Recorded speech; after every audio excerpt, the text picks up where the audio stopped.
Assalamualaikum warahmatullahi wabarakatuh. Good evening from Indonesia. Welcome to our webinar series organized by Faith to Action in collaboration with Al-Azhar University and also Muhammadiyah from Indonesia. I'm Siti Samsiatun from Indonesia, from Muhammadiyah, and also Associate Professor in Islamic Thought at the Islamic University in Indonesia, will be your moderator today. And we would like to proceed to our webinar series, beginning with the recitation or dua, prayer, opening prayers that will be led or will be performed by our sister, Dr. Tuti Alawiyah from Indonesia. Please, Dr. Tuti. Assalamualaikum warahmatullahi wabarakatuh. Thank you, Ibu Dr. Siti Samsiatun. I'll lead the prayer for these occasions. In the name of God, the merciful, the compassionate, and praise be to God, Lord of all worlds. Prayers and peace be upon our Master, the Prophet of Muhammad, and all his companions. Distinguished panelists and ladies and gentlemen, let's open this event with saying Al-Basmalah. Bismillahirrahmanirrahim. I will quote this ayah to open this occasion. Bismillahirrahmanirrahim. Innal muslimina wal muslimat wal mu'minina wal mu'minat wal qanitina wal qanitat wal sadiqina wal sadiqat wal sabirina wal sabirat wal khashi'ina wal khashi'at wal mutasaddiqina wal mutasaddiqat was shaimina was shaimat wal hafidina furujahum wal hafidhat wadzakirina Allaha katsiran wadzakirat a'addallahu lahum maghfiratan wa ajran 'azima. Shadaqallahul azim.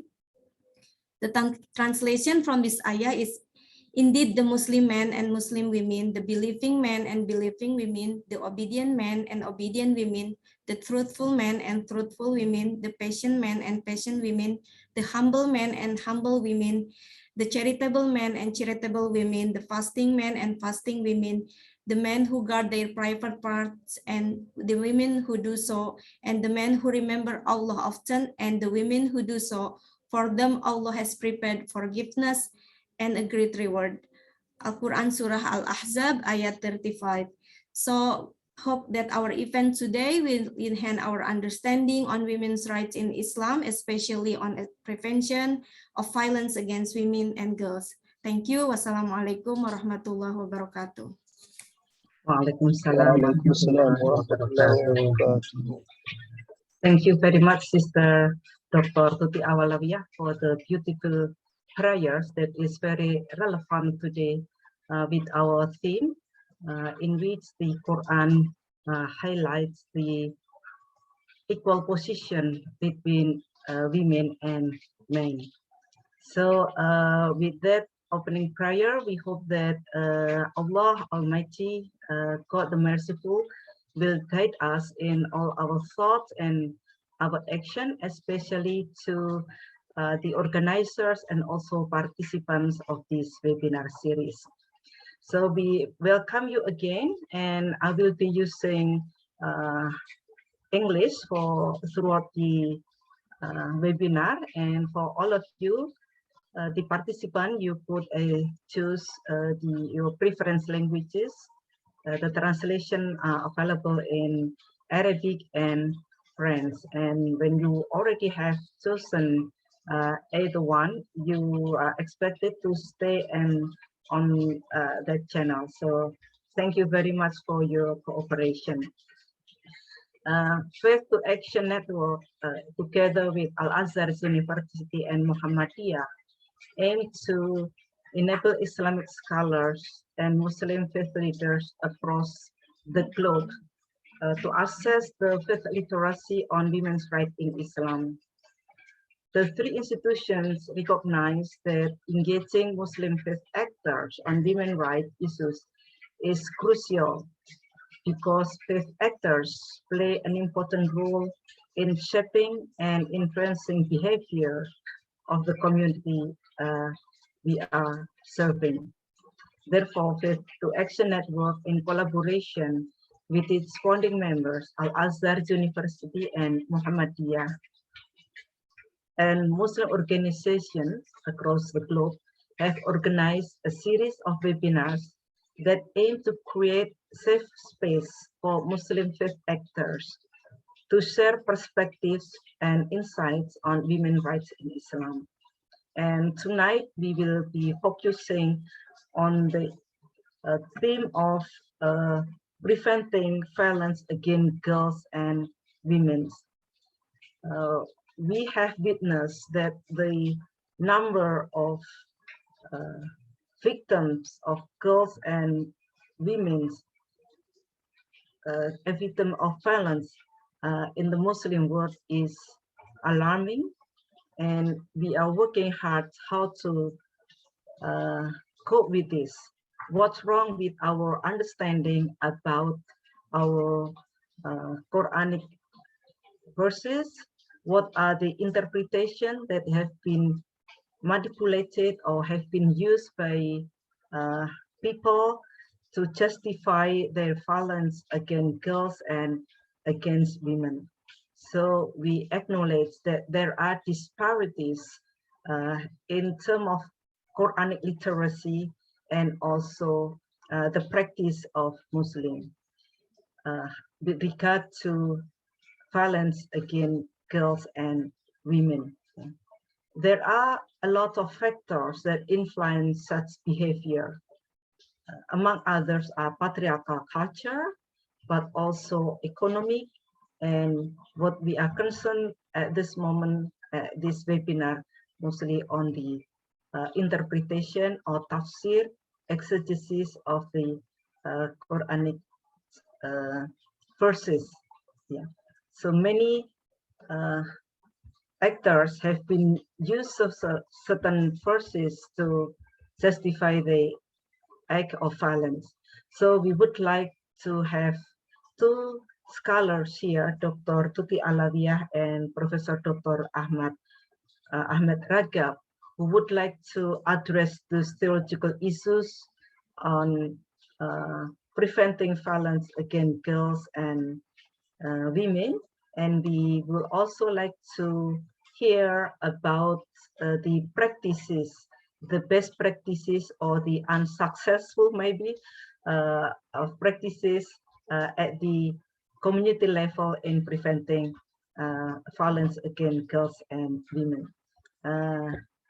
We would like to proceed with the short presentation from each of the four panelists, and the order would be start with the two scholars presenting theological perspective, that is from Dr. Tuti Alawiyah and Professor Dr. Ragab Ahmed, then followed by the two experts who have engaging the Muslim community at the grassroots levels, understanding what are the root causes at the social level and how to prevent or how to introduce the new interpretation and practices to prevent that. So we would further ado, I would like to invite later on the each of you, the panelists will present very shortly, 6 minutes each of you. Then I would like to also ask some questions to each of you. We would like to start with Dr. Tuti Alawiyah, and I would like to introduce her very briefly. Yeah, Dr. Tuti Alawiyah. Yeah, Dr. Tuti Alawiyah is a lecturer at Universitas Muhammadiyah and at the Faculty of Social and Political Science. She is also the Deputy Director of Jakarta Asia Pacific Office at Raoul Wallenberg Institute of Human Rights and Humanitarian Law. She graduated from the University of Texas at Austin with Master of Science and PhD degree in social work with specialization in community administration and leadership. Her training has been in the integration between teaching, research, and practices in the area of non-profit sector and the quality of social and human services, both in Indonesia and United States. Dr. Tutsi, the forum is yours, please. Yes. May I share screen, Ibu Dr. Siti Samsiatun? Yes. I maybe Beth, could you? I'm not on the console on that, so you could also, like proceed with your presentation. It's very short, 6 minutes from now. Okay. Thank you. I think they allow me to have this. Yes. Yeah. Make it slideshow. Okay.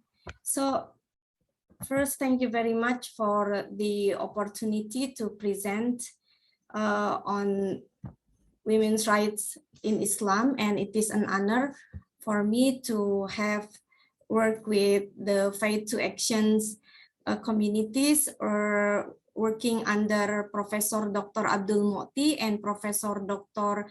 Alimatul Qibtiyah, along with Dr. Siti Samsiatun and with 5 other scholars from Indonesia. So this would be the first on violence against women. It will be about like Islamic perspective or theological basis on why violence against women and how actually Islam say about the prevention of violence against women and girls. And of course, this will be about Muhammadiyah perspective. So the several things that I would like to discuss is on like type of violence and root causes, theological reasons, specifically on interpretation of Quran Surah An-Nisa ayat 34, focusing on doroba word or wife beating, often translated as wife beating, and the historical context and hadith or sunnah. And we move to what is the Islam views on prevention of violence against women and girls and Muhammadiyah and Aisyah perspective. So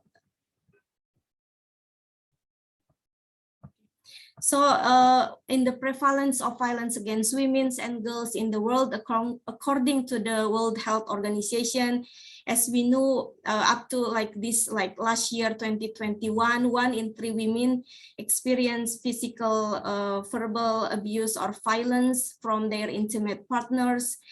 1 in 4 is actually young women. Actually, in some countries, the prevalence or the level of violence can be as high as 70%. In Arab states or countries, the number is quite similar, is about 37%. In Indonesia, we do have data from the Women Commission report on data violence against women, which reached in 27 up to 348,000 cases reported to the commissions, and this was very significant increase from the 13,000 in 2004.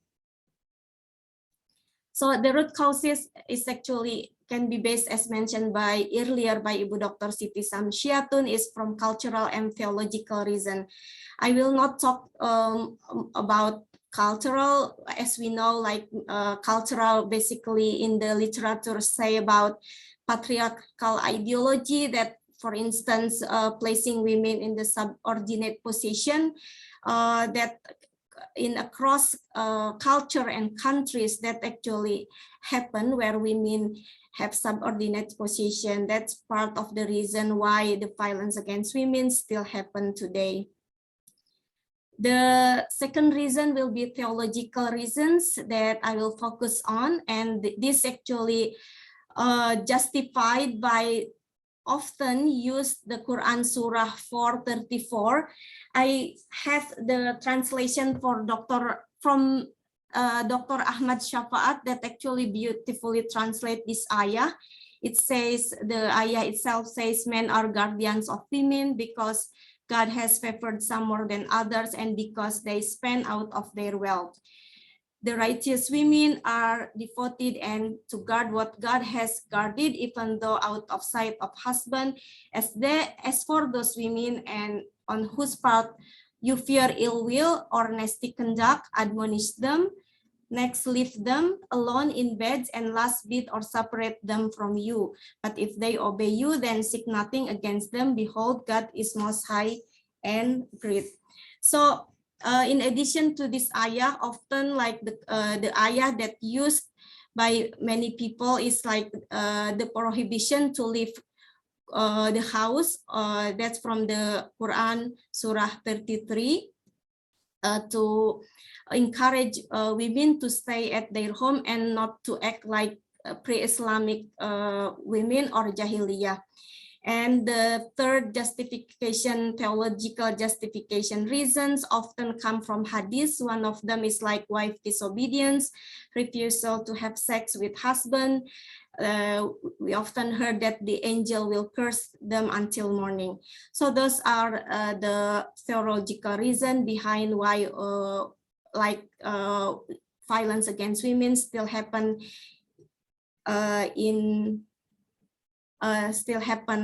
currently.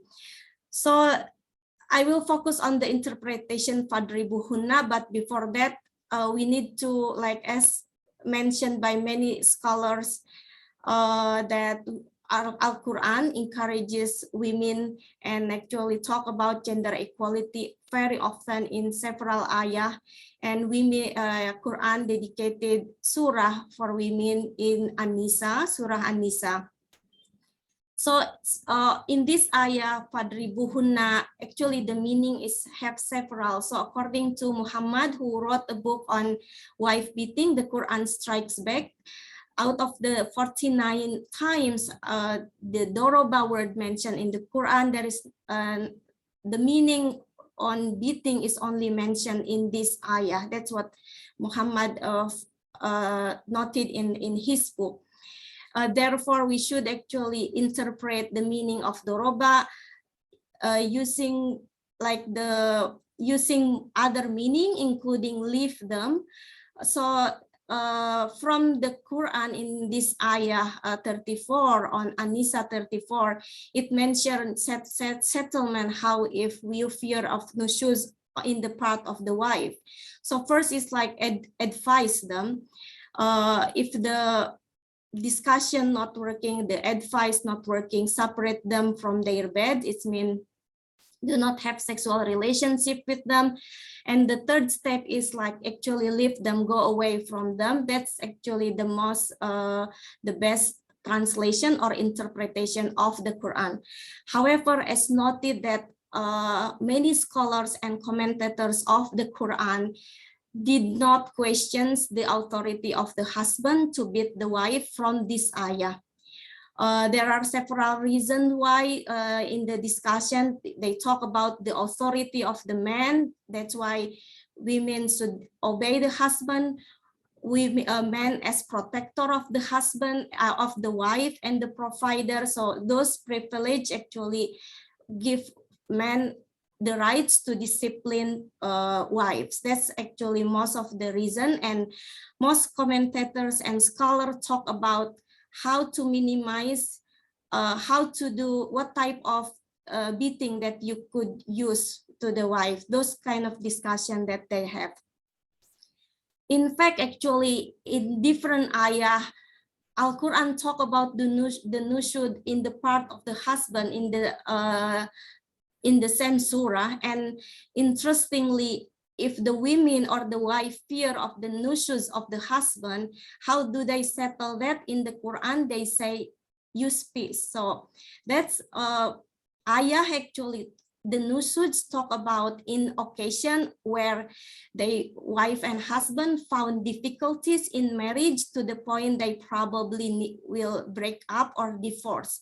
So one of the commentators and scholars say, if you should do peace and doing things right when you try to divorce. Similarly, I mean, when you try to solve the problem in the family, similarly in the case of nushuz in ayat 434 should also be treated as similar to if the wife fear of the nushuz of the husband. So other than that, oh yeah, so yeah, maybe time is up. I'm sorry, Dr. Tuti. Okay, thank you very much. And maybe can I just mention about the Muhammadiyah, Ibu Dr. Siti Samsiatun. So just Muhammadiyah perspective or Aisyah, we have made Sakinah Family Guidebook. This actually book where all Muslim in Indonesia, especially Muhammadiyah and Aisyah member can refer to. It contains about the principles and values that must be embraced by family. And if we found any conflicts, please refer to the surah on how to deal with like the shura or discussion or ma'ruf way, and use love and affection as a main message of the surah Rum ayat 21. I think that's all, Ibu Dr. Siti Samsiatun. Thank you very much. Thank you very much, Dr. Tuti. I'm very sorry we didn't have much time, but we really appreciate your bringing up the issue of the interpretation on the word doroba that usually most of the time in patriarchal society has been used as a justification to beat their wife. Yeah, I know you bring up a different interpretation on that word. I think it's very important to highlight that. I would like to ask you a question a little bit more. Yeah, what lessons can be learned from your approach to the problem of violence against women in Islam, and how that you use this, like hermeneutics or tafsir, yeah, to reverse the meaning, but also how to strengthen faith groups' capacity to critically reflect on their faith-inspired values and teaching in order to enhance awareness of themselves as change of agent in the communities. Please, Dr. Tuti. Yeah, thank you, Ibu Dr. Siti Samsiatun. So I think in Muhammadiyah, we disseminate the idea of building Sakinah family using the term that and we work with preachers in Indonesia to help people in general understand what is the meaning of this surah or ayah.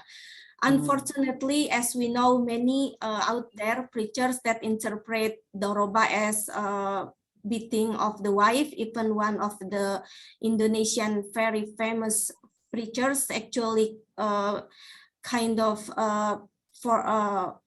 do you call it, allow that to happen and share that as women should conceal the aib or the behavior of the husband if they do violence to their wives or women. So I think in faith to practice action, what we want to have is like maybe encourage more scholars to, or like Islamic preachers and Muslim to have different understanding and interpretation of the Quran. Okay, thank you very much, Dr. Tuti. So it's starting from from the knowledge and then go into action. So this is really what faith to action do together with Muhammadiyah and Al Azhar University. So thank you very much, Dr. Tuti. Now we would like to move to the second speaker, Professor Dr. Ragab Ahmad Ragab from Al Azhar University. Professor Ragab is expert in reproductive health at the International Islamic Center for Population Studies and Research, Al Azhar University. He is the vice chairman of Faith to Action Network.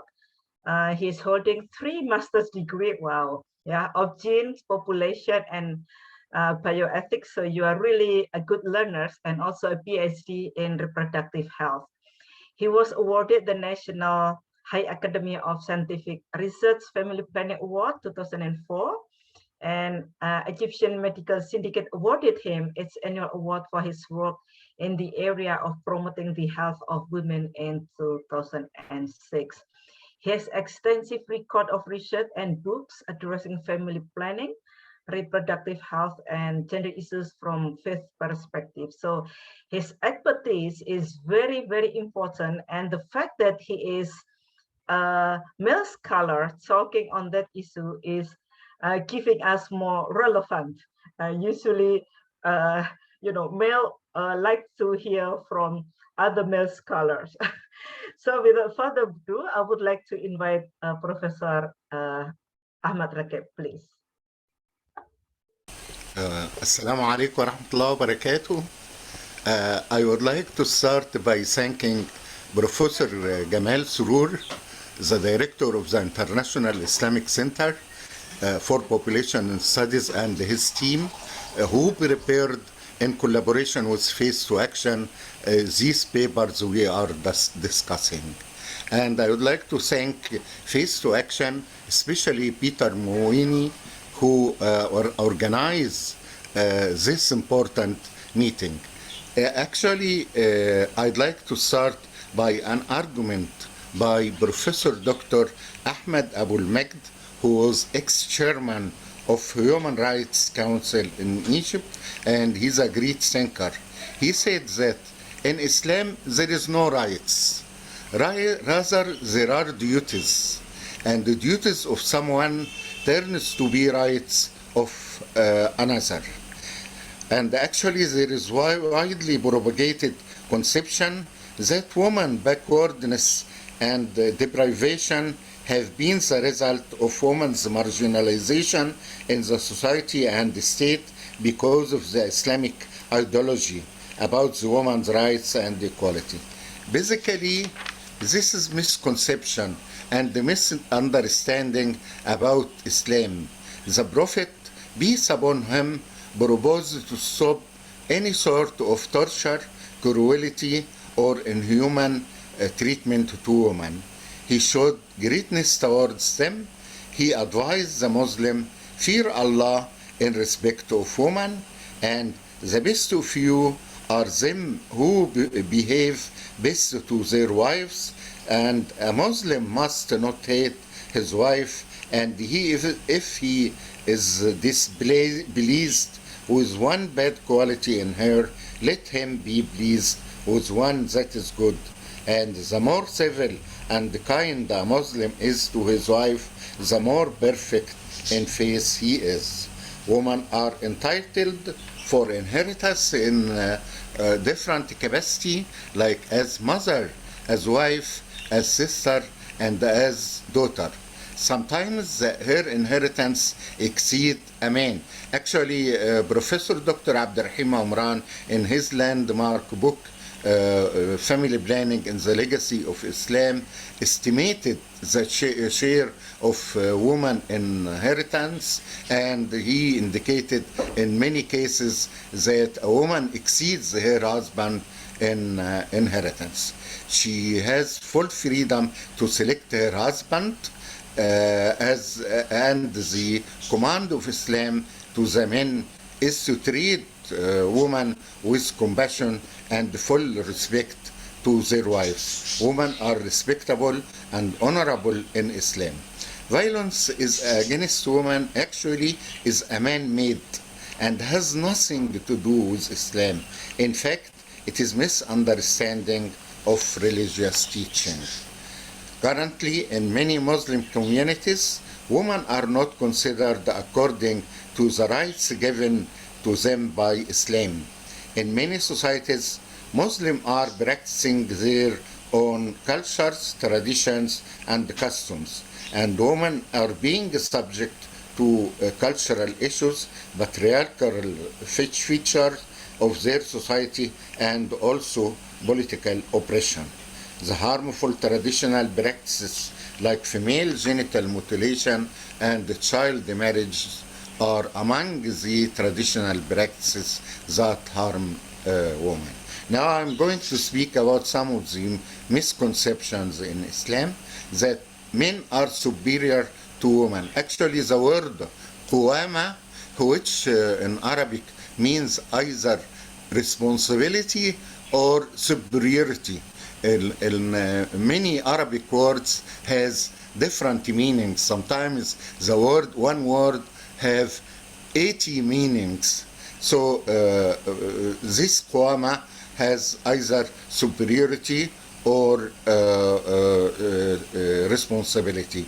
Actually, the patriarchal, and because of the theologians are, the majority of the theologians are men, were interpreted as superiority of man over woman.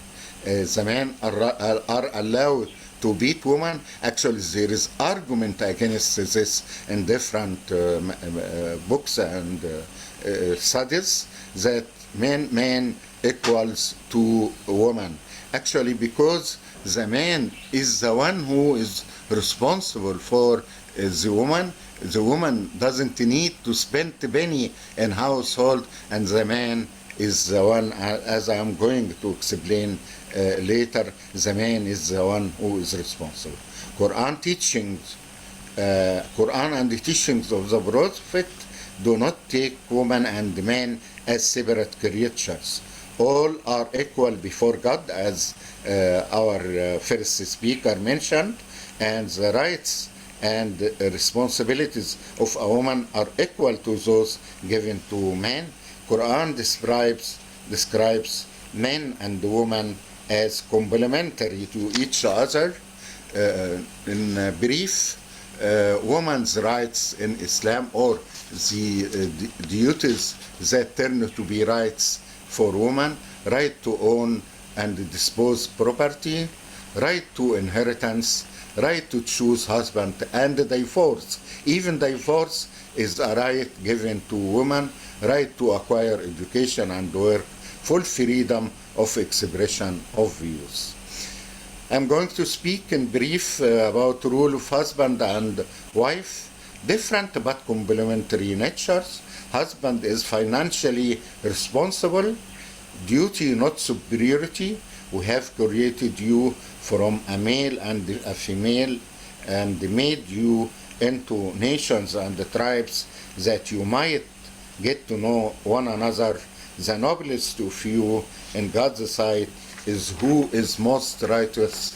This is Surah Al-Hujurat from the Quran, verses 13.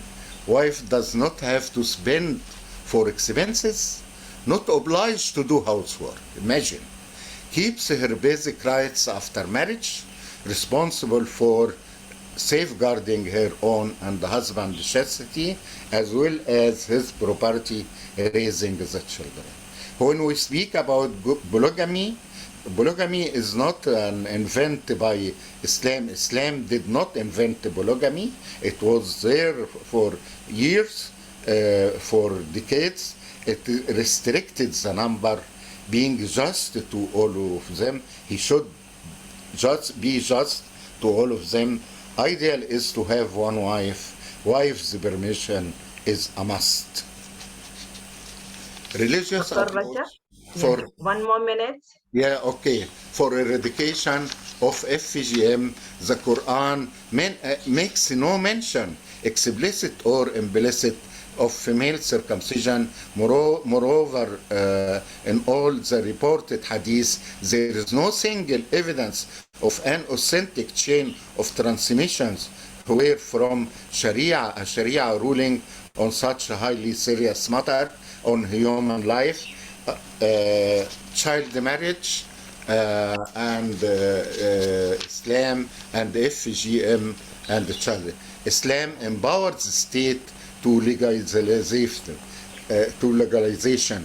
laws for the betterment of the masses. So Islam authorizes the rural or state to introduce administrative laws and restriction. Actually, the rural opinion is a Sharia. So when the rural restrict the child marriage or prohibit FGM, this is Sharia. I'm just in a minute I'll mention the contribution of International Islamic Center for Eradication of Violence Against Women. Many efforts were carried out by the center and involved preparing manuals, training workshops, training of trainers, caravans, study tours, training of students of Al-Azhar as they are potential religious leaders of the future, and many others. Thank you for listening. Thank you very much, Dr. Rajab, Professor Rajab. Very important presentation and points that Arabic language is sometimes, like the words can be have like 80 meanings. So this could open up, more interpretation that can address the issue of violence against girls and women, as the example provided by Dr. Tuti just now. And you cover up other, issues on inheritance, on child marriage, on genital mutilation, polygamy, etc., etc. So you have effectively articulated the harmful practices that women are subjected on daily basis as a result of falsiologies like child marriage, genital mutilation, polygamy, etc. Then, Professor Rajab, how can we strengthen the understanding of theologies and take into consideration women's experiences in the future to repair the lies that led to that harm experienced by women? Actually, I am always calling the theologians to understand the physiology and anatomy of the female and the male genital tract, and because this will enlighten them to have fatwa or religious opinions based on teachings. When you look, for example, for a practice like female genital mutilation, actually we are cutting important parts which has functions.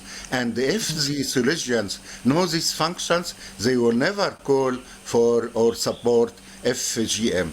Also, the harms that result from child marriage, if they like fistula, like many others, if they know this, they will never support this notion of child marriage. And actually there are misconceptions in this regard. For example, they claim that the Prophet married Sayyidah Aisha while she was at age of 9. Actually, this is in some theologians reinterpreted her age in comparison to her sister Asma, and in comparing to some battles in the history, and came to a conclusion that it was not 9 years, it was 18, and actually it was the social norm at that time to marry early, and so we can't have this at our time based on the social norm at their time. Okay, thank you very much. So understanding, like the physical organ of a girl, of women, is very important, to address like child marriage, also gender mutilation, and also maybe the impact of violence, sexual violence against girls and women. So thank you very much, Professor Rajab. Keep up the work. So we really support you.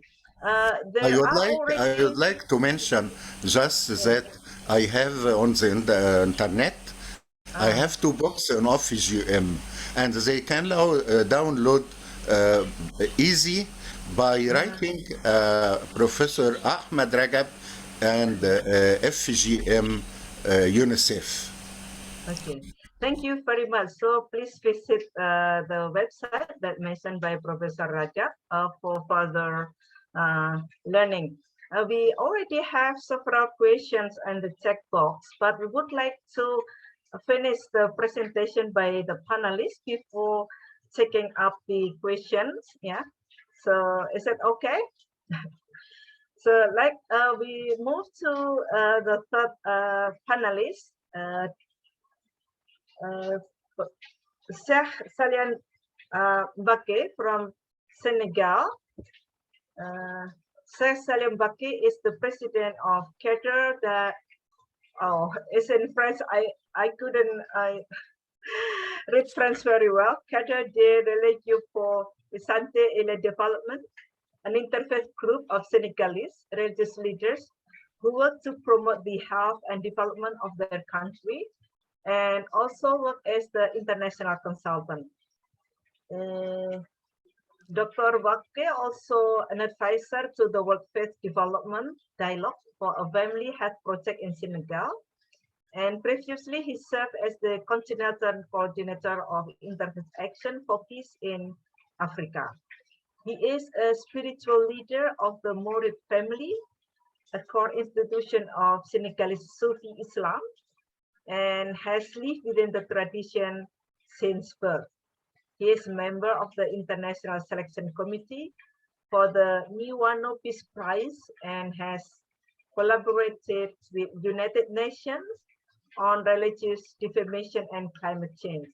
He was educated in Touba in the Islamic Quranic tradition, and then at the University of Tunis and University of Salamanca. So he has very wide range of expertise and also very interesting Sufi tradition. So please, Sheikh Salian Mbacké.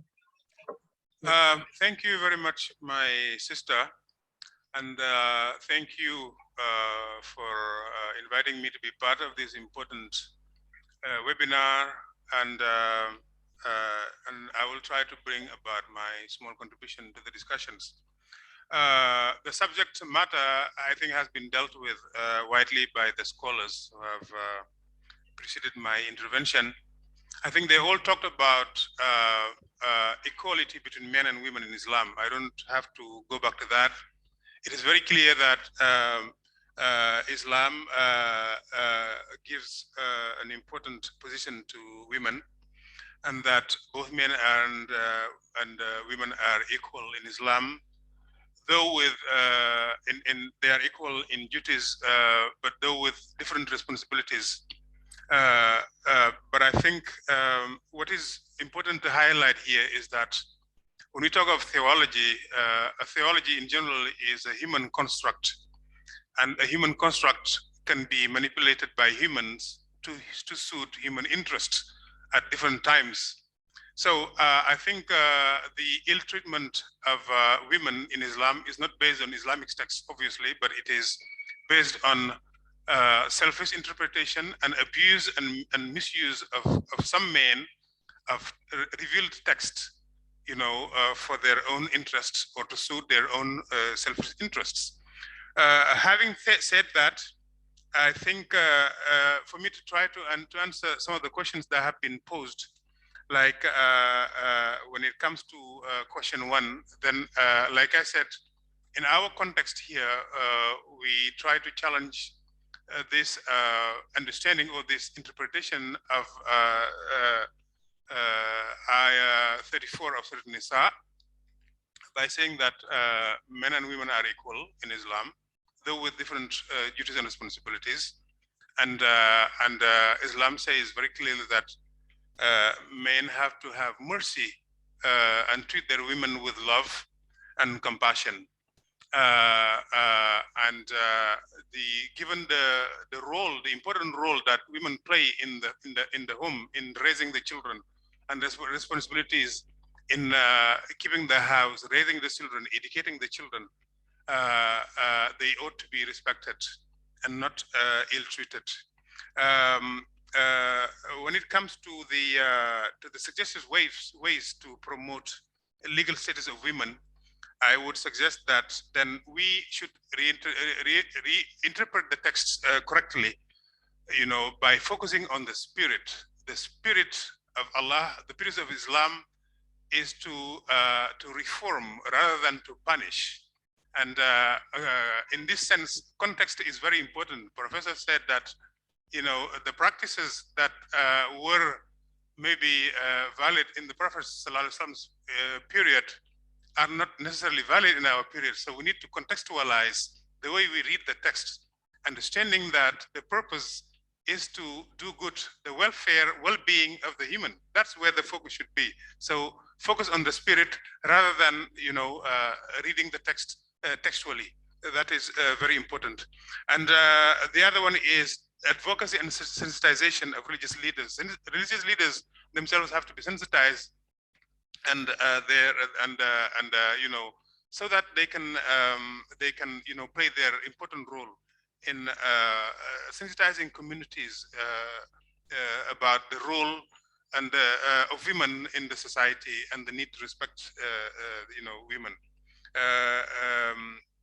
But I think also it is very important for women themselves to be aware of their rights in Islam, and to do so, they need to educate themselves. They need to go get education, the right education, so that they understand, they know that Islam gives them rights and they can defend themselves, their own rights, based on the knowledge they acquire. But it is fortunate to see that now there are more and more women scholars, who understand Islamic jurisprudence and thereby are helping to deconstruct this patriarchal interpretation of Islamic laws. Question 3 it still talks about interpretation of text. I have talked about it, but I think community sensitization, advocacy, especially separating culture and religion. Professor mentioned that dimension of culture and religion, which is also important. Cultural practices are sometimes associated with religion, and this is a wrong assumption. Most of these things are just cultural practices like FGM and others, but have nothing to do, or they don't have any religious background or religious backing.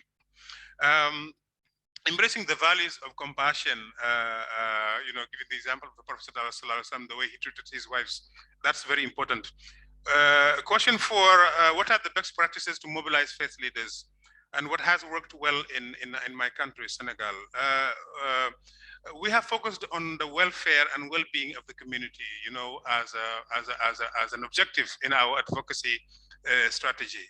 The aim is that the person is in good health, is well educated, is in a well-being situation. That is the focus of religion, and that should be the focus on religious advocacy. We have focused also on collaboration with religious families, given the nature of Islam here in Senegal, which is Sufi Islam. Sufi orders. There's a strong interconnectedness between Sufi orders and Sufi families, and that this has helped, to do our work. This has helped to harmonize our work because of that spiritual interconnectedness, in the way we practice and understand Islam.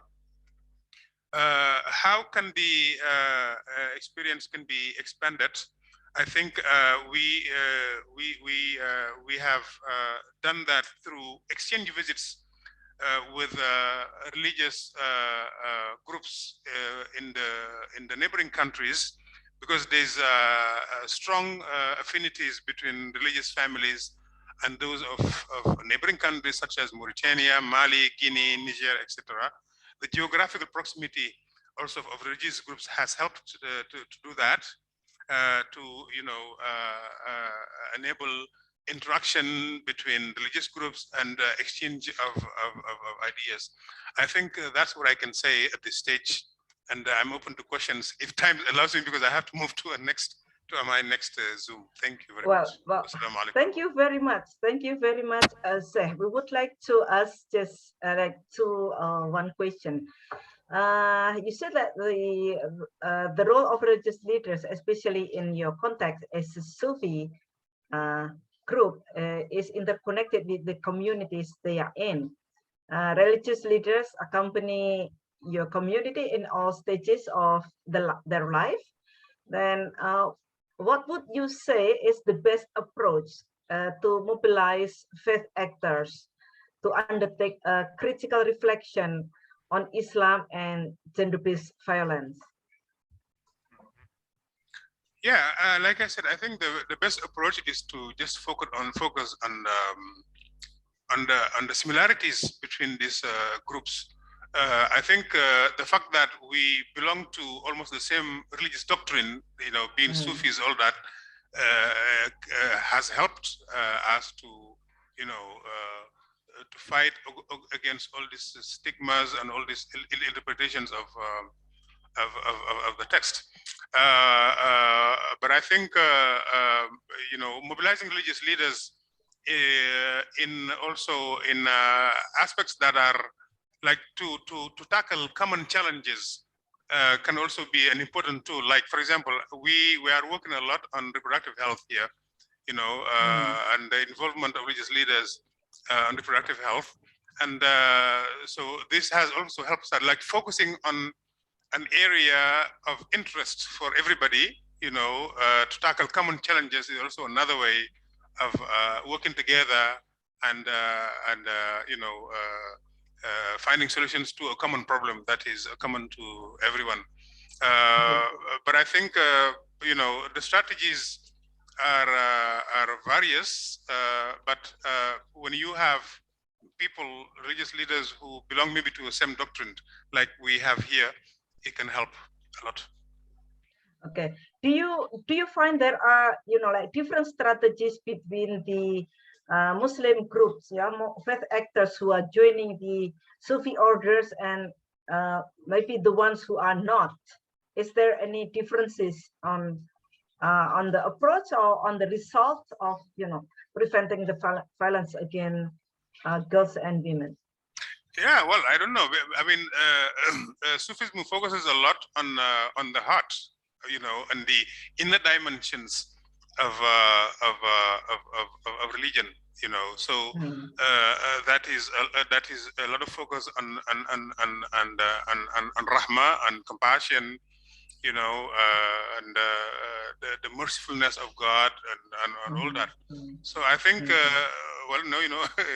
I think that's important. For us, that is very important, and in our strategy, to focus on those values of rahma, compassion, the inner heart approach to things. Yeah. Yeah, maybe if we could come up with like statistic data, and then we could see if it is more effective than the others, it would be a very good approach. So thank you very much, Sir. It's not easy it's not easy to quantify spiritual work. but sure. but maybe we can try and quantify behavior change by using statistics and all that. But we work on the spirit. We work mostly on the spirit. Thank you very much. Okay, thank you very much. Thank you very much, Sen Bake. Now we would like to invite our last speaker, but not the least, Muhammad Bun Bida from Ghana. Yeah, Muhammad Bun Bida is hang on. Is the program director of Muslim Family Counseling Service in Kumasi, Ghana.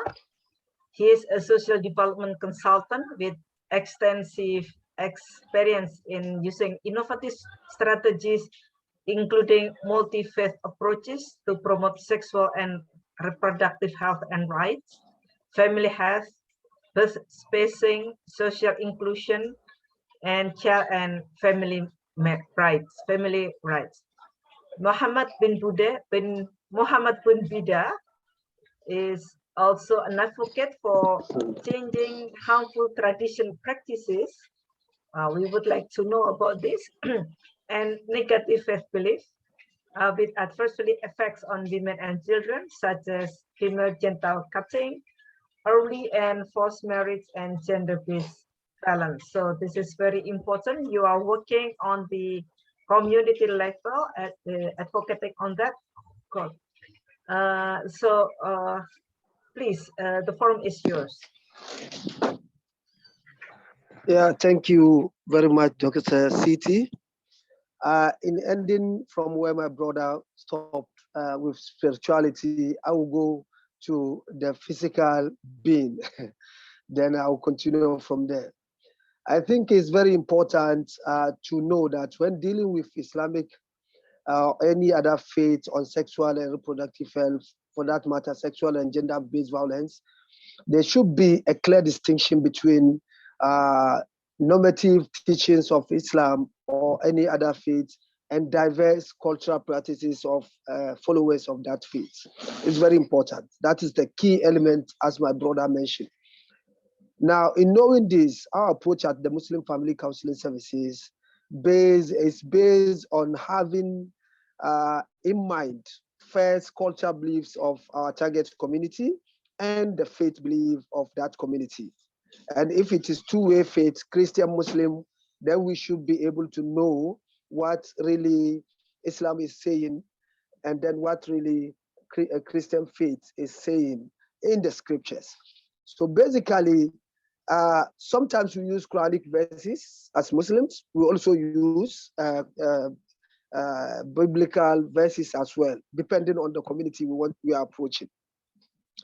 Now, if you go to Quran chapter 4, verse 1, and I would like to read in Arabic here, it says, أعوذ بالله من الشيطان الرجيم بسم الله الرحمن الرحيم يا أيها الناس اتقوا ربكم الذي خلقكم من نفس واحدة وخلق منها زوجها وبث منهما رجالا كثيرا ونساء واتقوا الله الذي تساءلون به والأرحام إن الله كان عليكم رقيبا. This is what really we focus on as at the Muslim Family Counseling Services, because the Muslim Family Counseling Services is directly under the office of the National Chief Imam of Ghana. Now, in doing that, to be able to achieve that, we have 6 main objectives. One is to improve the capacity of local faith and traditional leaders. So it's very important to marry the tradition with the faith.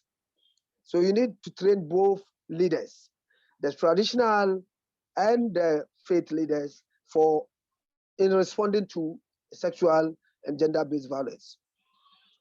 We also have the second objective as to improve the safety and care of vulnerable. Here in K, especially we are targeting women and children who are more likely to face sexual and gender violence.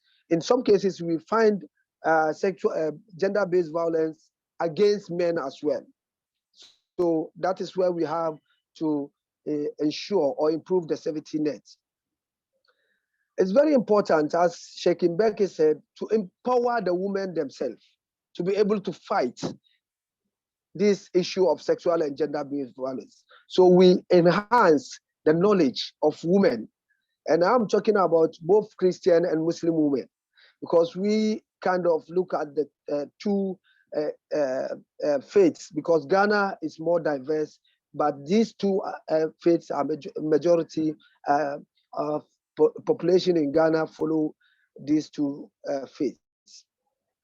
We also need to boost the knowledge of women and girls in order to change attitude towards sexual and gender-based violence through testimonies, through other means, that women advocacy by the survivors of sexual and gender-based violence. So you can talk for them, but also you need also to let them talk for themselves. We have a way of preventing sexual and gender-based violence by responding to calls against sexual and gender-based violence using the faith leaders. So for example, if a lady reports to us that she has been assaulted, or if a boy or a man are reported to us, then we go to the police station, but we make sure that we go with a faith leader, because many a time they report these cases, and then the faith and community leaders go at the police station, withdraw the cases, and say that, oh, we are all together, let's settle this at home, and women and children continue suffering. So we make sure that we have one of our champions together with us. Now, the key thing is that we are enhancing community systems that effectively respond to sexual and gender-based violence, which is very key. Because if you continue education, community sensitization, community education, yes, you have that. But what about when you leave them? Will they own the process that you left behind? That is a key question. So that is why we have a process that enhance community systems. Here I'm talking about faith, traditional leaders, queen mothers, women leaders, youth groups. We have something we call champions. So these champions will be in the community even when we left the community to respond to issues about sexual and gender violence. And let me say this. Over the years, MFCS, since 1992, even though it was created in 1990, has been able to kind of empower faith leaders to respond to sexual and gender-based violence, including sexual and reproductive health rights in general. Again, MFCS, as it stands now, is very visible in Ghana and West African sub-region as well. Knowing that the fact that you always need to empower your neighbor too.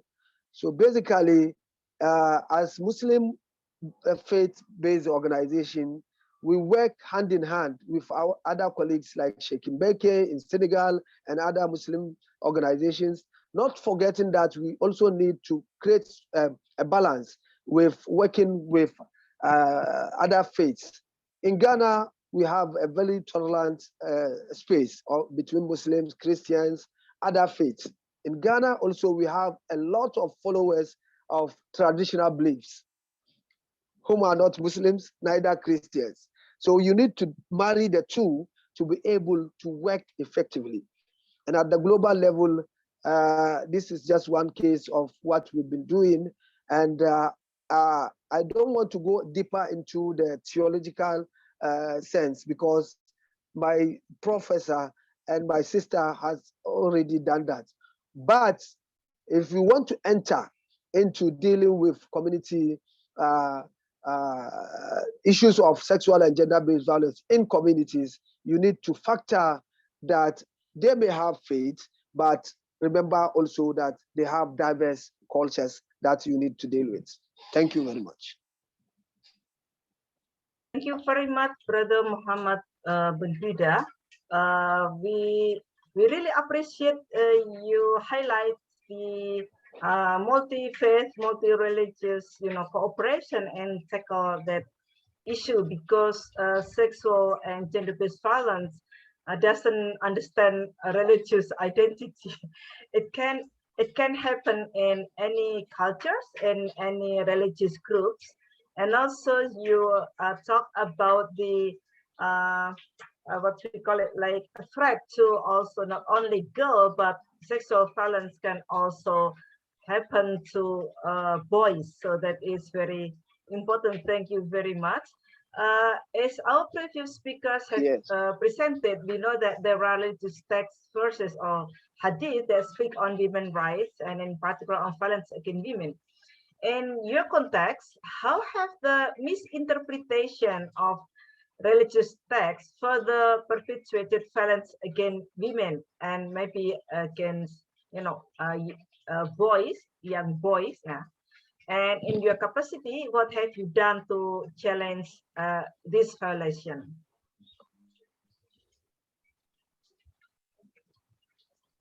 Yes. Right, thank you very much. As I rightly said, there are a lot of misconceptions and misleading informations regarding faith that, as Professor Ragam said, Islam said you should marry 4. It's an Islamic way of living, that polygamy is right. Forgetting that verse is actually telling you to be mindful. When you are going to marry, you should be mindful and know yourself better, whether I can marry 1 wife and be just to her, or if I marry 2 wives, will I be just to them? So that whole notion of saying that Islamic is polygamous. So once you are a Muslim, whether you have the capacity, whether you have the will, whether you have everything, you need to marry for. So those are the things we need to tackle and let our people understand. In Christianity, and as I mentioned, in Ghana, so practice polygamous marriages. Are they Muslims? So you need to know that and back your case to Muslims who are not reading well the Quran to say that once I'm a Muslim, then polygamy is a right for me.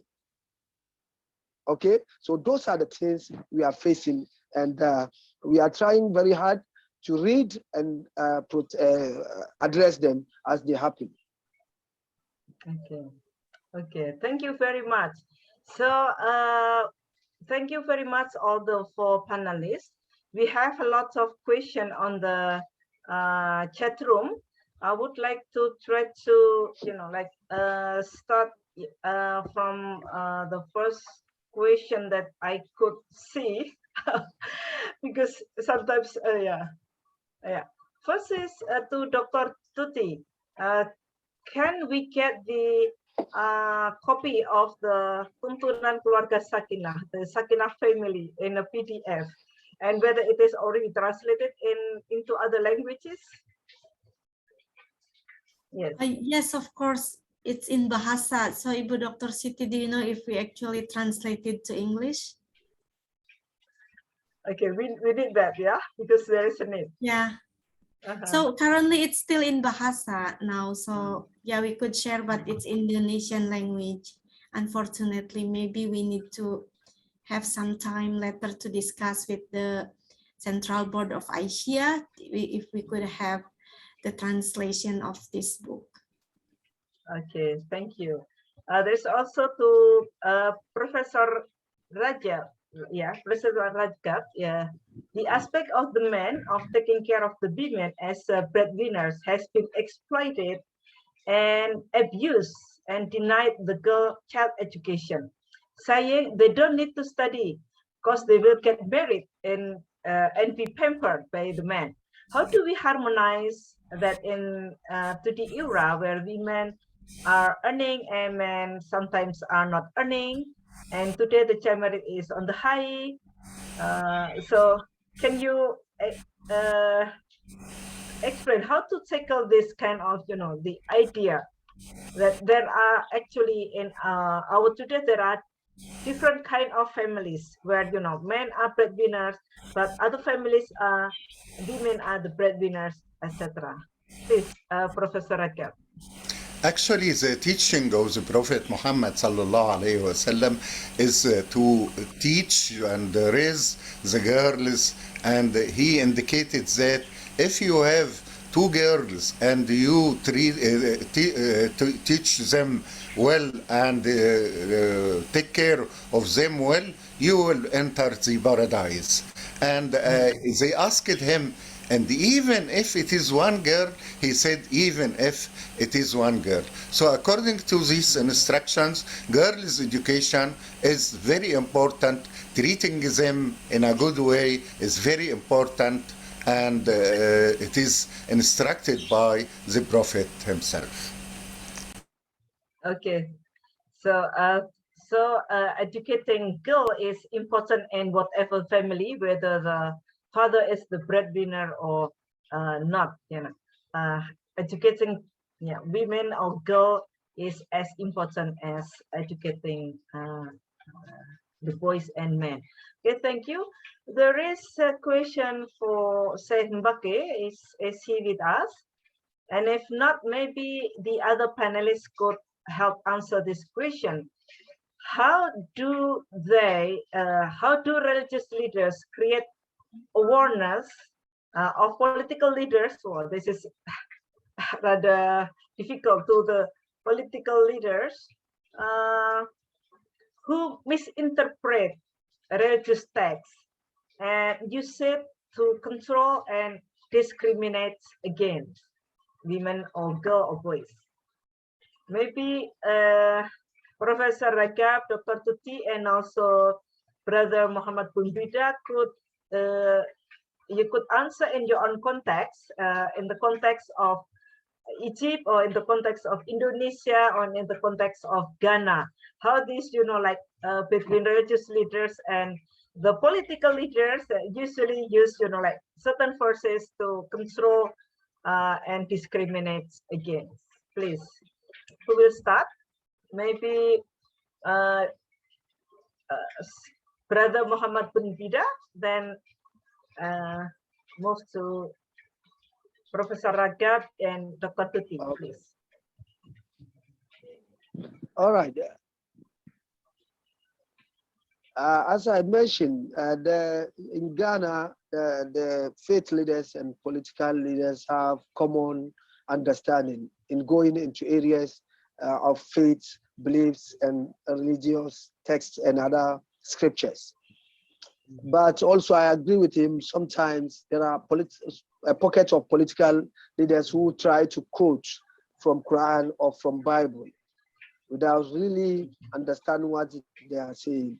Now, as I said, Ghana, as you know, has been peaceful, and we have a tolerant, very tolerant space. So we tolerate it, but find a time to educate our political leaders.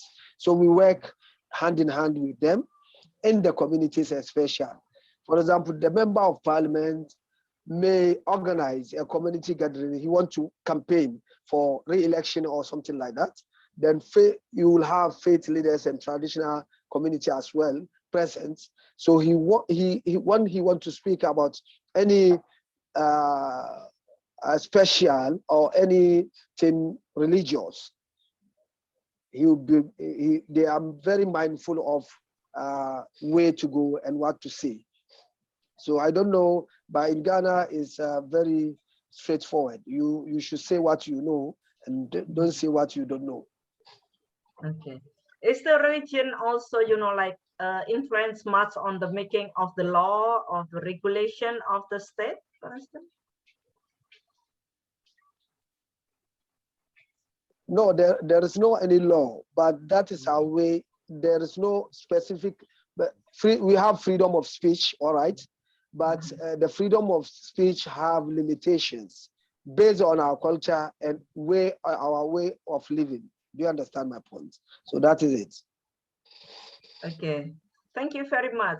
Professor Ragab, how is it in Egypt when, like political leaders using Quranic verses or theological values for controlling and discriminating against women and God? We have in Egypt Al-Azhar University and Mosque, and this is the most prestigious institute all over the Islamic world, and the professors of Al-Azhar are consulted regarding many things. No law regarding the family or which have religious background can pass without consulting the faith leaders, and for example the family law and others. So we have a unique position, and actually this is followed by many countries. They sent to Al-Azhar to ask their opinions and to approve the laws. Al-Azhar plays an important role in Islamic world.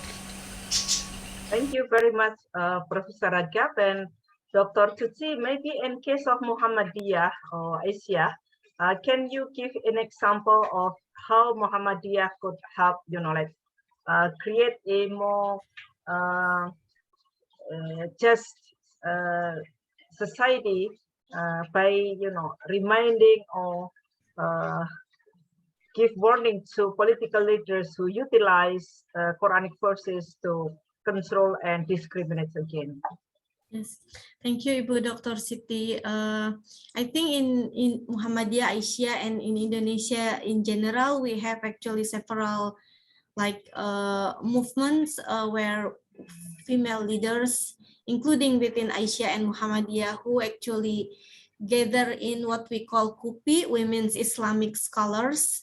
So this is like a newly established movement where women, like typically those who have like who eligible to provide to issue fatwa is like more males, but we do have in Indonesia Women's Islamic Scholars that consists of Nahdlatul Ulama and Muhammadiyah, the two biggest organizations, get together and issue fatwa and other religious topics and issues, including on gender equality and non-discrimination. Other than that, in Muhammadiyah, we do have what we call actually in Indonesia merebut tafsir in social media, and we actually established website by one of the Aisyah member, Rita Pranawati, on a website that dedicated to disseminate Islam as rahmatan lil alamin, including to counter those people who have a discriminated view on Islam.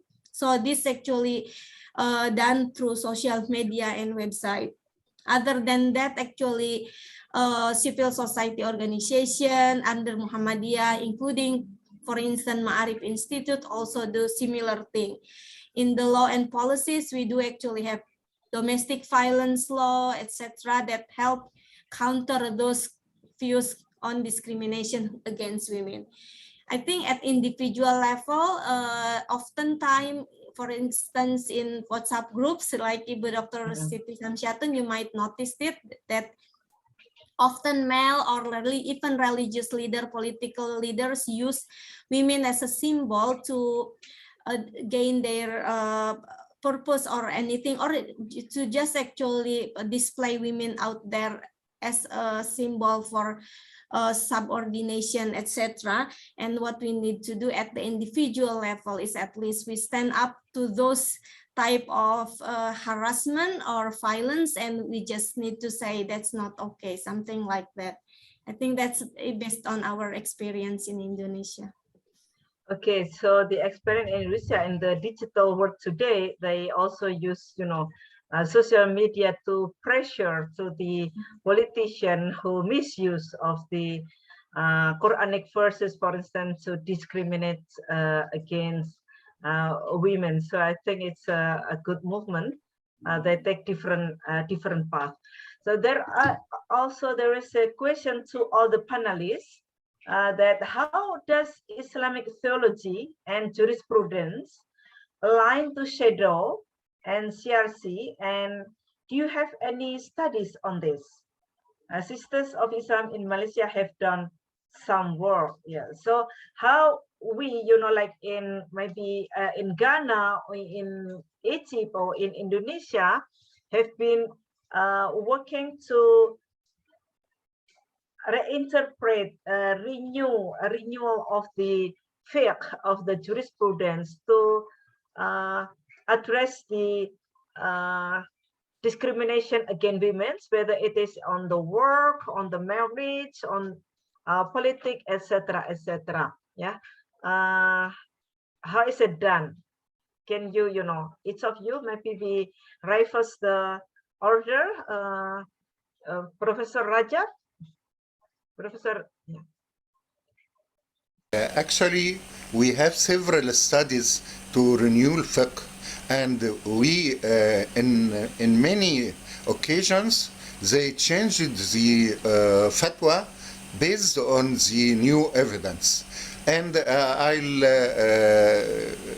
say a few words about one of the experiences in a field study in rural Egypt, where we asked the theologians how women asked them questions.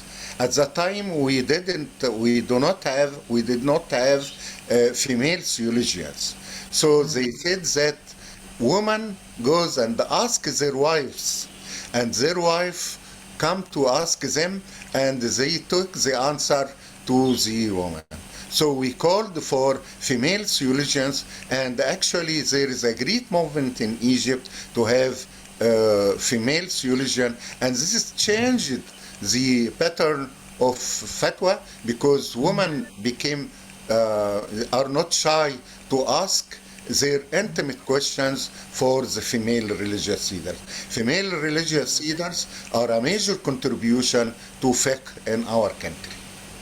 Good, thank you very much. So the more, the more educated women scholars, women theologians will bring new change, new interpretation, and they could answer those intimate questions. So thank you very much, Dr. Rajab. So I think this also a movement that is very aligned to Shadow, where, women can talk to women more freely about what they feel, about their experiences of violence, and how to tackle that issue. So thank you very much. Now, Dr. Tuti, please. Okay, thank you. So I think in Indonesia, whether how Islamic values align with the CEDAW, actually in Indonesia, for instance, in Asia, we sometimes we practice Islam, right? Through education, to establishing schools, through health program to eliminate tuberculosis, like stunting and other like child health, etc. And we do actually talk about how women or like Islamic teaching influence women's movement in Indonesia. That's actually part of how Islamic values align with CEDAW. We have here in this actually occasion, Professor Alimatul Kiptia attended this, and she will actually present in the next time.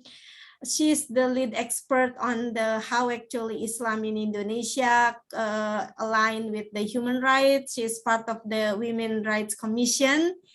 So we are happy to have Ibu Alimatul as a Muhammadiyah member to be representative in the Indonesian Women's Rights Commission. In addition, if you ask about whether there is a study, Ibu Dr. Ruhaini Zuhayatin, also Asia member, is also an expert in human rights and gender equality. She talked a lot about how Islam actually in Indonesia align with like CEDAW values and principles. Okay, thank you. Maybe as a moderator, I would like to also, as a donation, I would like to mention a data by a researcher Ibu Hisako Nakamura.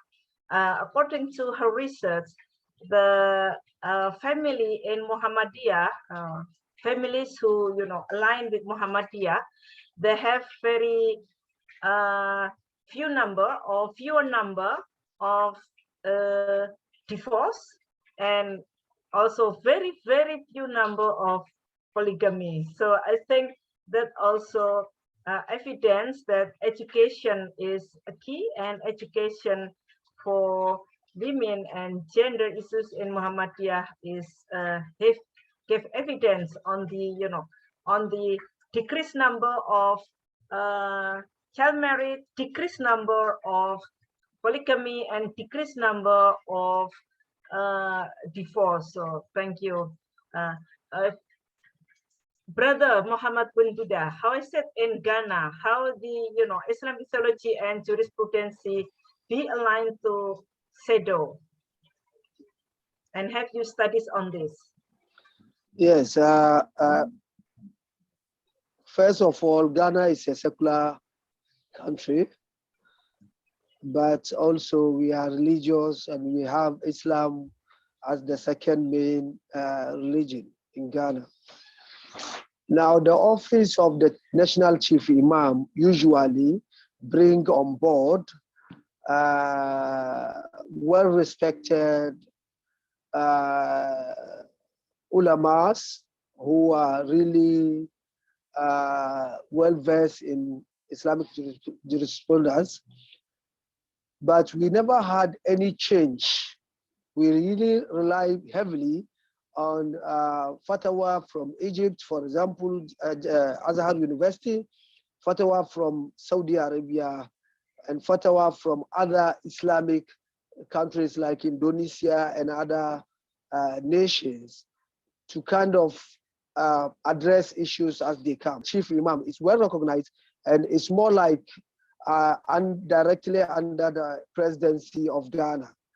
And successive governments need to work with the office to be able to address issues concerning Muslims. So basically, Ghana didn't have any major change in Islamic fiqh, but also we use largely fatwas from Islamic nations.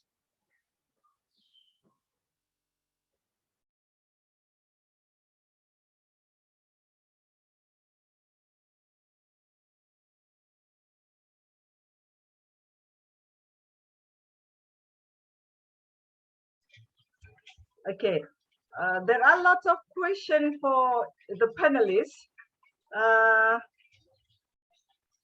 Okay, there is also from Najiba. Yeah, everyone needs to know that they are safe to air out their concerns, and men just like women need safe spaces and forum to share and get support. They both need to know the referral pathways. They need to know where to report. So anyone could answer on this in the case of Ghana or Indonesia and Egypt.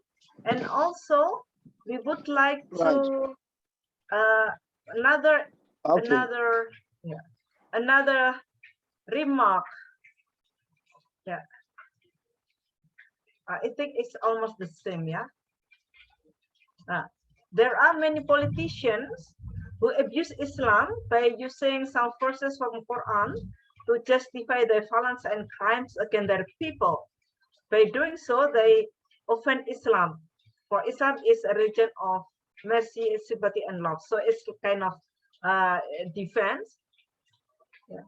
So maybe you could answer the first, the first remark.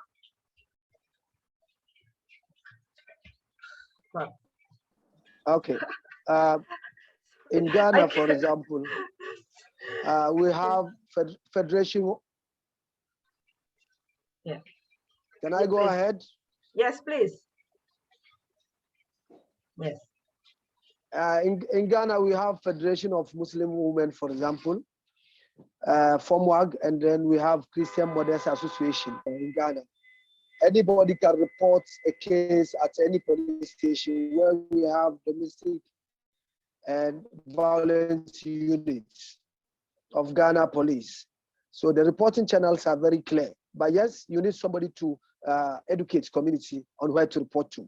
So the Federation of Muslim Women, Christian Mothers Association, and other faith-based organizations are doing very well. You know, there is a law now, a long-standing law that we needed to advocate for, which is affirmative action bill. It's still lying at the Parliament of Ghana, and all of us are pushing for its approval. And when that law comes, it will be easier for everybody to report any case. Thank you. So that incorporated also with the police? Yes, as I said, the police have what they call victim support units. Okay. Victim support units. It's mainly gender-based violence issues and other related issues. Okay, thank you very much. Professor Raja, how is it the... Actually, we have the Women Council and women are empowered to report to them and are empowered to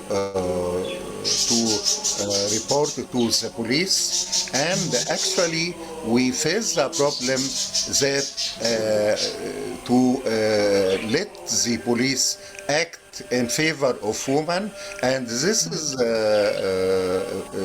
led us to have programs to train police officers to respond, for example, to the harassment, and we have laws which criminalize harassment, and the community are empowered to report to the police. There are a lot of programs and a lot of incidents, and we publicize these incidents. So I think this will lead in the near future to decrease in the crimes against women. Okay, thank you. Is there also committee, like special committee in the University of Al-Azhar to address the issue of gender-based violence or sexual violence? Actually, if you interpret Islamic teachings well, Islam is against all forms of harmful practices against women, and theologians interpreted it well and published a lot of books. And we have, for example, Professor Mahmoud Fathallah. Professor Mahmoud Fathallah is a well-known figure who proposes a definition of reproductive health, and he is working in the United Nations arena, and he wrote a book about women in Quran, and this is a landmark work and published by Al-Azhar and actually supported by UNFPA. In this landmark book, he collected all the verses related to women in Quran. But this is not the only action. The International Islamic Center has developed several books, among them Violence Against Women in Islam, and he conducted several training workshops for the theologians, because the theologians will transmit the message to the public. So if we train the theologians, they will talk to the public about the issue. And this is what happened. We trained hundreds of theologians on violence against women in Islam. Okay, thank you very much.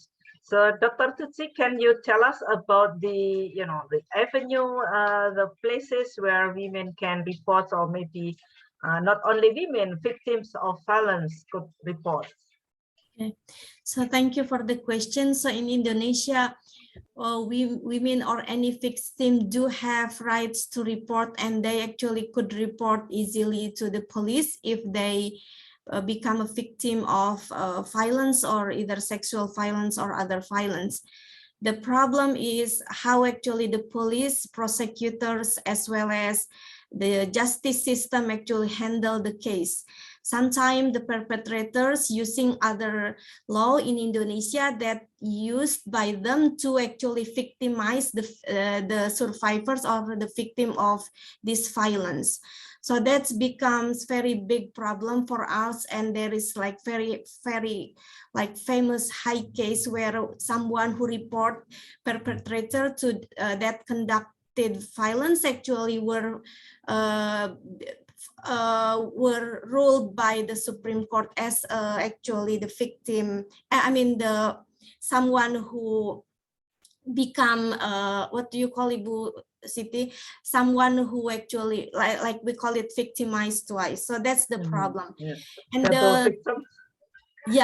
and then the other issue is actually regarding the survivor or victim of this violence is actually remedies, how actually the state as duty bearer as well as the responsible party actually help survivor and victim. So just very recently, this past 2 or 3 months, Indonesia issued new law on sexual violence, and there are so many discussion and debate whether Indonesia need this type of sexual violence law. Other laws such as domestic violence law actually, or like child protection law, could not accommodate especially the rights of the victims. That's why we actually hopeful that with this new law, the rights of the victim can be strengthened, and especially remedies what needed in the survivor side can be handled in Indonesia. And of course, like other big problem is also how we actually educate police, prosecutor, as well as like justice system and court to become pro-women and pro-survivor. That's actually big problem here still in Indonesia. There is a very interesting question about marriage in Islam. Yeah, marriage of in Islam, especially for girls, that there are there is an understanding that hadith about the allowing of child marriage, but there are also interpretation over time regarding this that happening, I think, in all countries where Muslims are involved in, including in Indonesia, in Egypt, and in Ghana.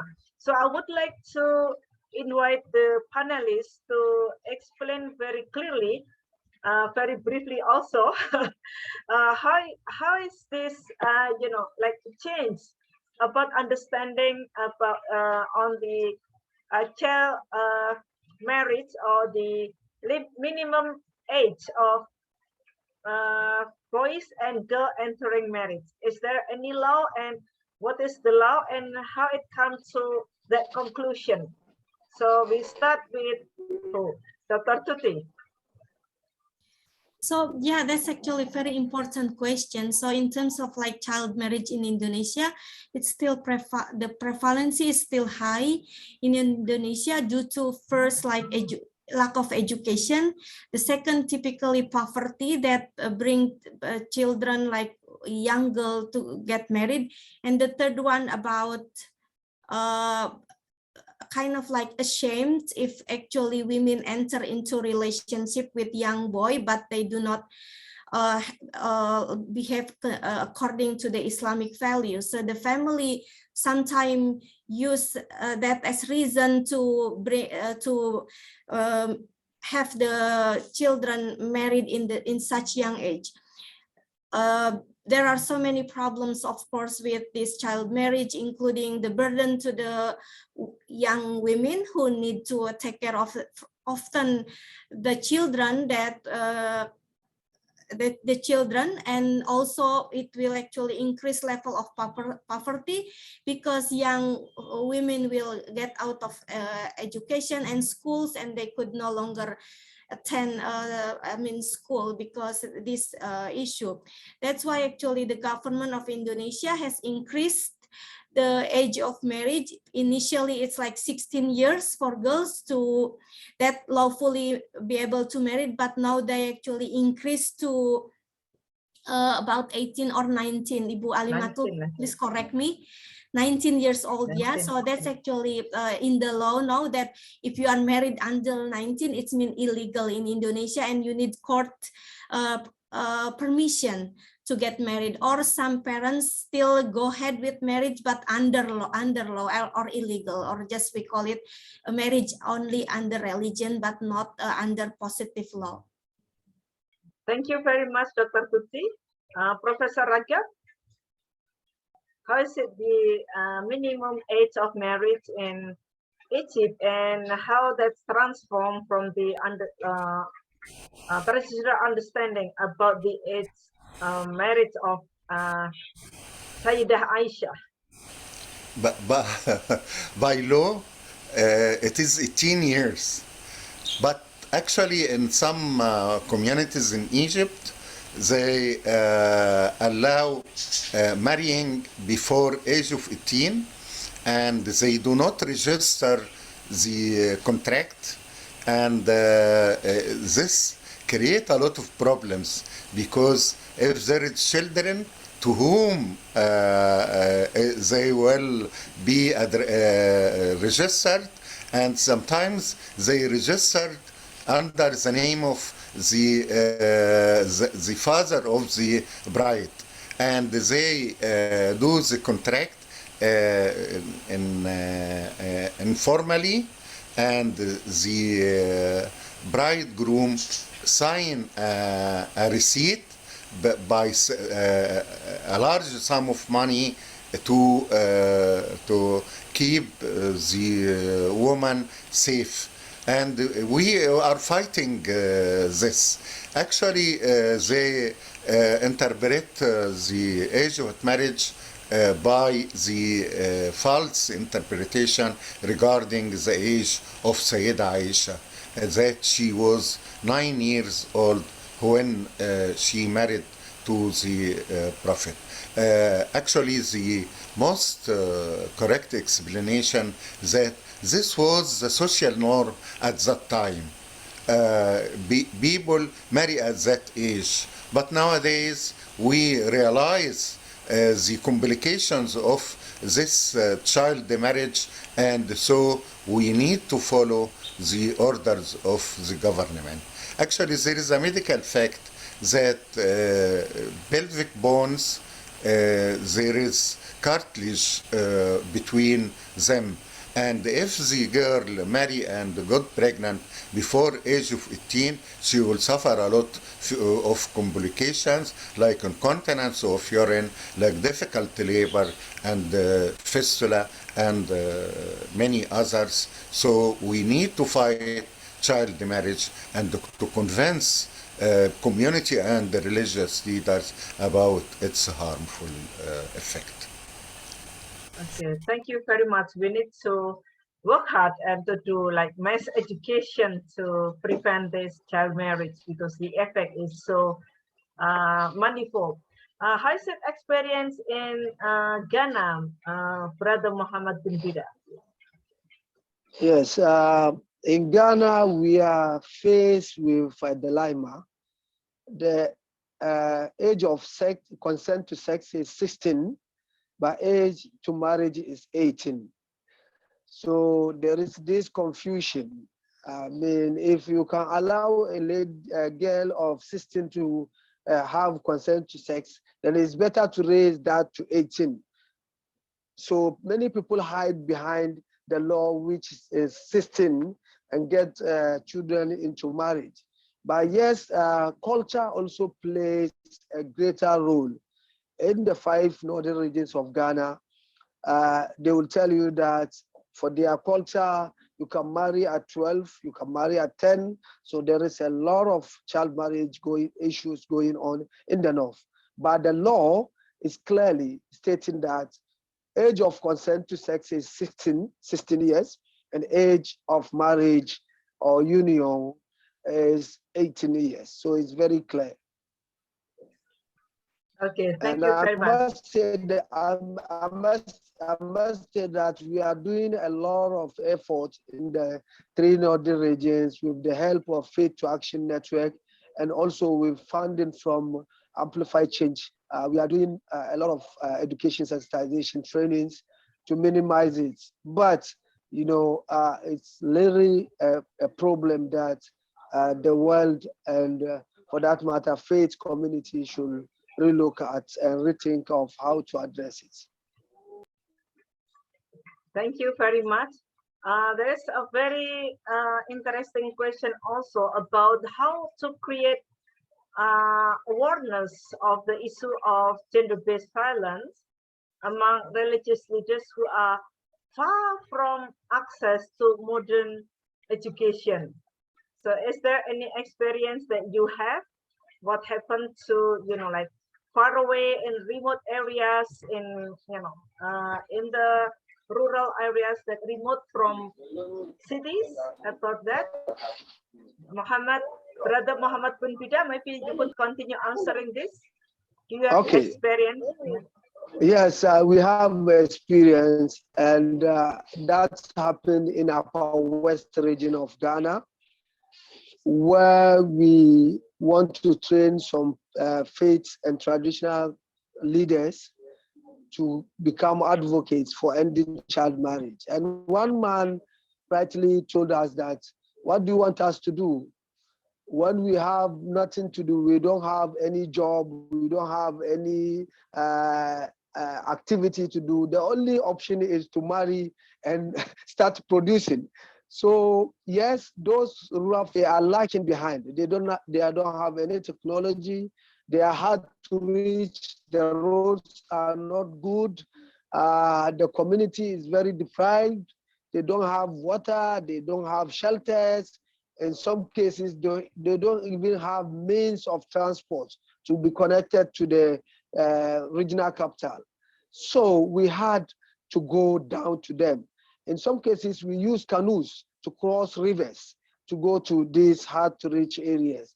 And it's not been easy without funding. You remember in my practice paper, I mentioned funding and resources as key obstacle to our activities. Because if you don't have the means, there will always be sidelined, and then they can't have the information. So yes, rural folks who are believers, who are also faith community, there are faith leaders who even there are no water. So you post an imam to go and live with these people, he refuses posting. You post a pastor, he doesn't want to go because he's so deprived that nobody, and I'm saying nobody can live in some of the areas. You be amazed to go to rural Ghana and see what is really girl child to wealthy men so that they can have some food on the table, which is very, very bad, very, very bad. So these girls go into various types of violence in the hands of men who see them as their property because they went there to buy them, to be their wives. Do you understand my point? So it's not easy at all. It's not easy. It's very, very an area that Faith to Action, I call on Peter Munene, I know he's on this call, for us as Faith to Action to start thinking about how we can get support to these rural folks to go into information sharing, training, so that they can also know their rights. They can also know how to live in dignity in tandem of their beliefs and their faiths. So thank you very much. It's a real challenge to, provide education and also create this awareness to our society who are living in remote areas where modern education technology are not accessible. So it's a real challenge of us because they are also parts of our community. Professor Ragab, in addition to can I say this? Can I say this before? Sorry. What we've been able to do is that. Sorry. There is thunder. What is that?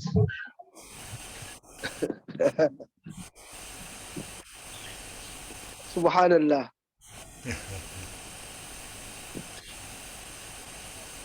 Is to have some kind it's quite of extreme weather we are having now. It's very big thunder, so I'm worried about the electricity, but it's still on, but maybe, I don't know, will be off in a few minutes. So. Okay. So I'm just saying that we need, you see, what we need to do is that there are government now is providing some kind of radio, community radios in some of the communities. So we need to advocate for more. And also if we can also institute or coordinate a radio, community radio. It doesn't take much to do. It's just a little gadget, then you set up, and then the community will be informed as to what is happening around them. So thank you very much, Brother Mohammed bin Bida. Professor Ragab, there also another question for you. Yeah, but what is your comment with regard to the stance being taken by the Taliban in Afghanistan with regard to girls' right to education? So you have 2 questions to answer right now. Actually, when I hear what is happening in Afghanistan, I see another religion, not Islam. Because Islam is full of compassion, love, peace, not discriminating anyone, but what is happening in Afghanistan and what is happening by Taliban and all these forms of groups, terrorist groups, they are following another type of Islam. This is not the religion which we raised upon. And I would like also to respond to your first question to Muhammad bin Bida. As Nagwa Botros mentioned here, that religious leaders are the most effective way of transmission of the message. Actually, we have in Egypt 50,000 imams working in different mosques, so they covered the whole country. And what we developed is, because we can't train the 50,000, we train trainers, and the trainers train they do training of the other religious leaders, and by this we transmit the message to the public. Thank you very much. So Professor Rajab has very strong stance on the Afghanistan, regime, certain regime in Afghanistan that prevent girls from getting the proper education. Now, Dr. Tuti, I would like to add you. I visited Afghanistan. Okay. And Okay. I had some workshops with the theologians there. Theologians there are very strong. They memorize the Quran and Hadith very well. They read a lot of, but actually they are dominated by Taliban ideology, and that is what we need to fight this ideology by the real ideology of Islamic teachings. Okay, thank you very much. Thank you very much. Dr. Tuti, in addition to the previous question about giving awareness to those who are deprived from education or from modern education, I would like also you to answer. This is like maybe help Sister Khadija from Palestine, who said that many other countries such as Palestine, Jordan, and any other countries, there is no law that protects women, and politicians still cling to not enacting the law. So how is it the experience of Indonesia can help, like Palestinian women maybe to get really to get the government, the politician have a more what we call attention and give law that protects women, as what some of the Indonesian women did, please. Yeah, thank you. So I think to answer that questions, in our experience, especially to pass this sexual violence law just very recently, there are actually strong debate between those conservative group and modernist progressive group.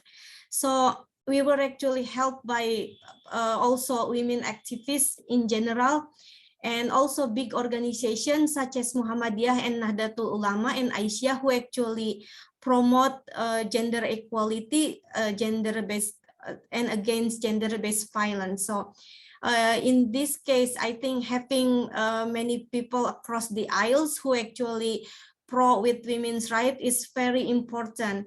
Fortunately, in Indonesia, in general, we are still kind of like inclusive society because political leaders and parties belong to what we call secular parties. Islamist party is not that dominant in Indonesia. So I think having that, whether they are actually part of the Islamist party or secular party, is important in the political contestation to promote this issue.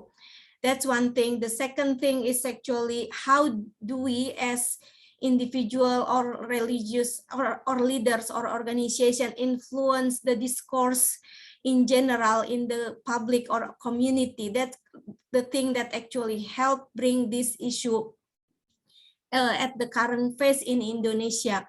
So as the conservatism rise in Indonesia and other countries, we actually sometimes face barriers and challenges from religious preachers who actually use conservatism to influence the public opinion about how treat women and girls and etc. And sometimes they use religious language and text to discriminate against women and girls.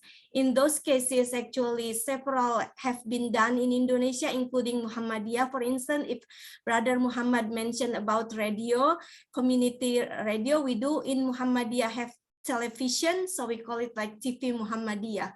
So I think, and also while these new religious preachers that influence our public and communities very widely with millions of followers in their YouTube, we do actually in the progressive group in Indonesia enter to this arena of social media by having preaching in YouTube, but more like progressive. To that to help actually counter the discourse on how we bring actually women and girls' rights and topics not to like help them and increase awareness of the public and the communities. Oh, thank you very much, and thank you very much all the panelists, the participants.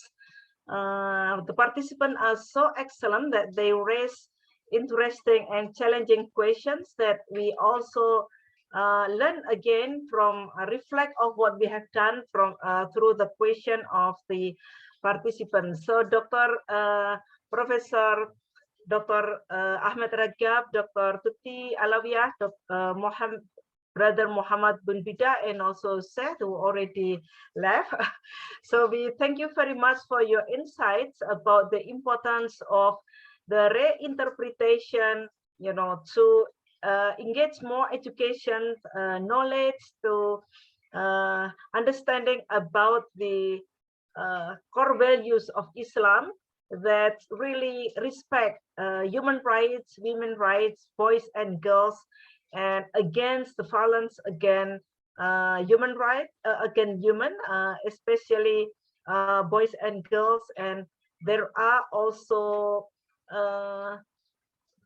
structures, system that has been built by communities, as mentioned by our panelists here, in experience, in according to the context of the countries, context of the villages, context of the issues. So we are very optimistic that when we are working together, we improve the education through different ways of learning, through social media, through mosques, where all the preachers are educated, is very, very crucial.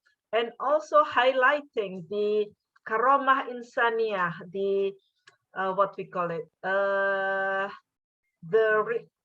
the honor of human creation, the human body, the human soul, is very essential, as highlighted in the Sufi order. And so violence against women is also violence against community, and also violence against humanity. So thank you very much again. First to Action Network with Muhammadiyah and Al-Azhar University will continue to have this webinar series of women rights in Islam with different topic, a very significant, important topic for our today's work. So please be in tune. In July, inshallah, we will have another webinar. We will inform you later. So with this, we would like to invite Professor Ahmad Ragab to lead the closing prayer, so that this will be a blessing for us this moment. Actually, this prayer was taught to me by Grand Sheikh, ex-Grand Sheikh of Al-Azhar, Abdul Halim Mahmoud. He affirmed that this prayer would solve the problem if there is an obstacle in front of me.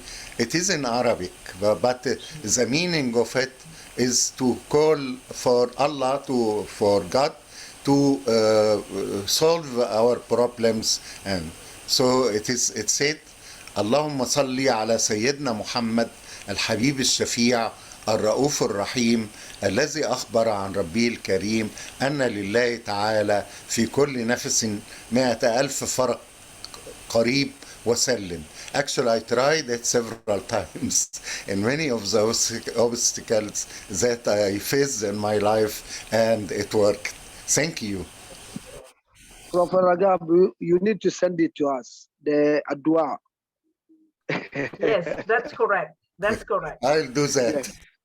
Okay, thank you very much. And with this, Thank I'm you. Siti Samsiatun as a moderator.